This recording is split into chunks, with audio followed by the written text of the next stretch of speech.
Ikaze kuri Juifu Gym. Jewe wumva ni Roy Juifu, nkaba ndabasaba gukora subscribe niba uri mushasha wisanze hano hantu, kandi ubikoze ntaco wohomba.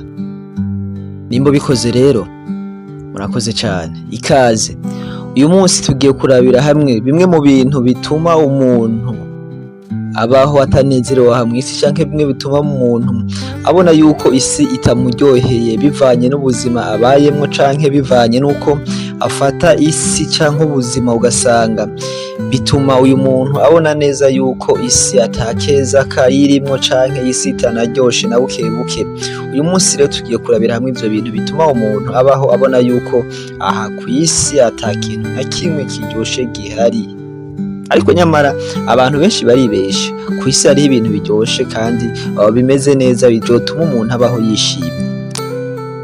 Ikintu ca mbere gituma umuntu abaho aha ku isi atanezerewe, iki kintu coco kiraba buri wese, waba usenga waba udasenga, uko wabayeho kose, ico waba uri cyo cose aha ku isi, iki kintu kiri mu bintu gituma abantu babaho batanezerewe. Ikintu ca mbere gituma abantu baba batanezerewe ni ubukene. Ikintu ubukene iyo uri umuntu atabushobozi afise, muri make ubukene bisigura umuntu adafise ubushobozi bwo gukora ikintu runaka, canke adafise ubushobozi bwo kwigurira ibintu runaka, canke gukora ivyo ashaka mu mutima wiwe, kubera yuko ubushobozi bwiwe ntibimwemerera. Nico bisigura umukene. Rero iki nico kintu ca mbere gituma umuntu abaho atanezerewe, kubera yuko ikintu uzosanga n'ababosi canke abantu bafise amafaranga akora cyane kugira ngo ntazosubire gukena, canke ntazosubire kuba umukene. Ugasanga umukene nawe akora cyane kugira ngo ave mu bukene. Iki nico kintu ca mbere usanga abantu rero kibatuma barara badasinziriye, gituma imiryango itwara abana babo ku mashure, gituma imiryango ikora amajoro n'izuba kugira ngo ntibazokwisange mw'ubwo bukene, canke ntibazokwisange mw'ico kibanza c'umukene. Ikintu naco gituma n'abantu benshi baja gusenga, akenshi uzosanga abantu baja gusenga bagenda bafise imitwaro, kandi imitwaro baba bafise ya mbere, canke imitwaro iza ku nimero y'imbere, abenshi bagenda gusengera ubukene, bavuga ati Mana dushoboze natwe uturemere ubugari, canke uturemere umutsima natwe dutere imbere, canke utugomorere imigisha, niko benshi bavuga. Rero iki ni kimwe mu bintu bituma abantu babaho batanezerewe. Ariko nyamara iki kintu iyo ukiravya kenshi uzosanga n'umukene canke umubosi nabo nyene bashobora kutanezerwa kumwe, bivanye nuko iri jambo umukene canke kutagira ibintu ryama riri mu mitwe y'abantu bose, kuko umubosi we yama yumvira yuko anytime ashobora guhomba akaba umukene. Ivyo bigatuma ahungabana umutima, akarara akora amajoro n'amajoro. Hama umukene nawe aravuga ati nanje shaka kuba umutunzi, sinzova ngwa mu gashida, canke ngwa muri bezo y'ikintu mbure amahera yo kuriha canke gukoresha ivyo bintu, nawe bikaca bituma ahungabana umutekano. Kiriho turaba twese, ikintu ca mbere gituma umuntu canke abantu baba batanezerewe ku isi ni ikintu bita ubukene. Ikindi kintu ca kabiri gituma abantu canke umuntu abaho atanezerewe aha ku isi, abaho atishimye, ni ikintu bita kwigereranya. Iki kintu kirakomeye cane aha mw'isi canke mu buzima bwa muntu uwo ari we wese aha ku isi. Akenshi uzosanga abantu bose dufise aho dushaka gushika, abantu bose uzosanga dufise roromodo wacu, abantu bose uzosanga dushaka kumera nka naka, dufise uburorero dufatira ko ati naka kweri yarakize, naka n'umubosi, canke naka asuku, naka ateye uku, naka akora ibi, naka rimwe na rimwe tukavuga ati naka Imana yamuhezagiye, nanje kubera iki Imana itampezagira, canke nanje kubera iki ntabishobora, nanje kubera iki ntaronka amashanse nk'aya naka, kubera iki ntaronka ibintu vya naka.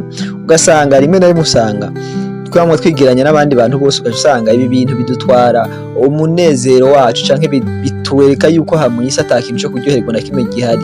Ariko yamara wicaye ukiyumvira nawe, hariho n'abandi bantu baba bipfuza kumera nk'uko umeze.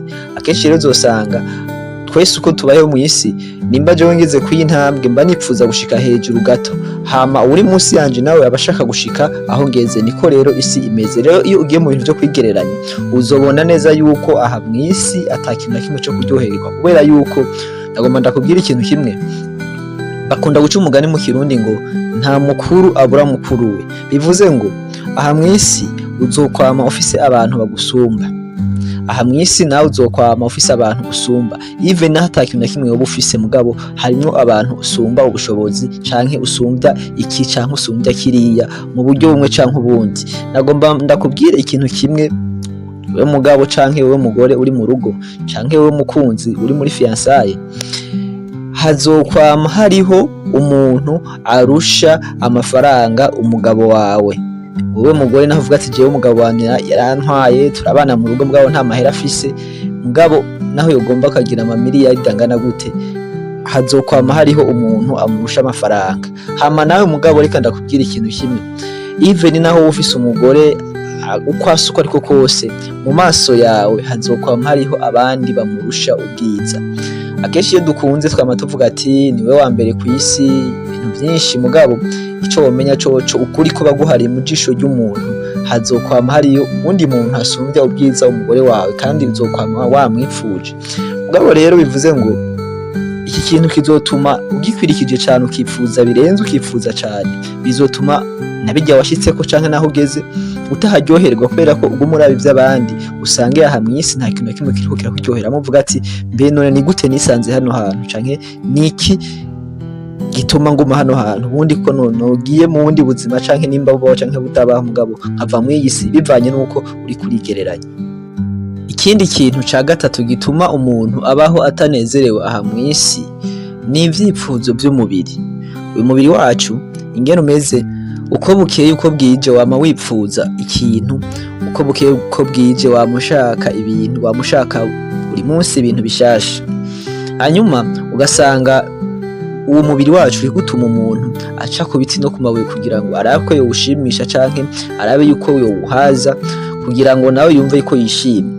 Ego akenshi ari igihe uba wipfuza ikintu ukumva nyene uragishuhiye and then ukagikora ukakironka ukakigeraho, ariko bijya vyishimo ugira canke ujya munezero birose kijya kintu nta gihe bimara, kubera yuko ubuzima bw'umuntu iyo ikintu maze ukimenyera uragiharuka ukipfuza ikindi. Uzorabe na n'umuntu aba yipfuza uyu munsi kuba afise ibi, yamara kubishikako agashaka ibindi n'ibindi. Ibi byo kumushaka canke ibi vyipfuzo vy'umubiri akenshi uzosanga bigushira ahantu bikwereka yuko wewe ata kintu na kimwe ukwiye kuryoherwa, kubera yuko hariho ibindi navyo utaraha umubiri wawe, hariho ibindi bitaraba. Kenshi uzosanga rero akamaro k'ivyo bintu dukunda kubibona mu gihe twamaze kubitakaza canke mu gihe tubonye abandi bavyipfuza bariko baca ku biti no ku mabuye kandi nawe ubifise, ukaca usanga uvuga ati ati nashuhe nabironde naje ndabifise, ariko mbona atari birenze. Kugira ngo ubibone ivyo bintu uzorabe kujya kuntu usanga umuntu asariye nk'imodoka, ugasanga arashuhiye imodoka vyatari, mugabo yamara kuyironka indwi 2 3 ukwezi bigasigara ibintu biri ngaho, ugasanga atanguye kwiyumvira ngo nakangwa afise inzu kweri ngo nziza ngo nanje ngo icompa iyo nzu, usanga wa munezero uraheze atanguye kuja mu yandi makonfusion avuga ati je ko iki ntaronka inzu nka naka, kubera iki yamara gushika ku iyo nzu atangura kwiyumvira ati naka yarimutse yagiye kuba mu kindi gihugu, je nanje kubera iki. Ugasanga umubiri ugumubwiye ati zana ugaca usanga nta munezero ariko aragira ngaha ku isi, atanguye kuvuga ati mbe aha ku isi kubera iki ntashobora kuhanezererwa, kubera iki biko bipfira. Ariko ugasanga biko bipfira mw'ibi bintu bitatu ndiko ndavuga ngaha, ugasanga biko bipfira ubukene, biko bipfira kwigereranya n'abandi, kandi biko bipfira mu vyipfuzo vy'umubiri. Rero muri make aha ku isi hararyoshe, aha ku isi hari ibintu binezereza mu gihe wicaye ukitahura ukamenya yuko utaremewe vyose, ukamenya yuko nawe ufise ubuzima bwawe waremewe, ufise direction yawe, kubera ko ukivuka wavutse uri wenyene. Rero ata mpamvu yo kwigereranya, ata mpamvu yo kugira ubwoba bw'ubukene, kubera yuko twese tuzopfa dutunze. Byo tubishire mu mutwe tubimenye, abakene bazokwamaho kandi n'ababosi bazokwamaho. Rero nta mpamvu yo kugira muri confusion ico kintu. Uyu munsi tuvuze kuri ibi bintu bitatu, ariko tuzofata umwanya tugire ikiganiro kirekire kirambuye gishobora kumara nk'iminota 30 umuntu asigure ibi bintu bituma umuntu aba atanezerewe. Twaciye ku masonga, mugabo harimo ibindi bintu byinshi deep umuntu akwiye kuvuga ko mu buzima busanzwe bwa buri wese, kuko ari igihe usanga n'umuntu ashobora kubaho atanezerewe, ugasanga yagize deception Imana akavuga ati Imana yase kunyishura iki niki, ugasanga ntaryohewe. Abandi nabo ugasanga barahemukiwe. N'ibihe byose biri mu bintu bituma umuntu ataryohewe. Ibyo umuntu azobigaruka ko mu kiganiro gikurikira umuntu kirambuye. Mwakoze kumviriza ikiganiro. Nimba ugejeje ikiganiro ngaha, uri umuntu w'agaciro kuri twebwe. Nimba icyo ushaka guterera, twandikire muri commentaire, tuzozishura. Murakoze.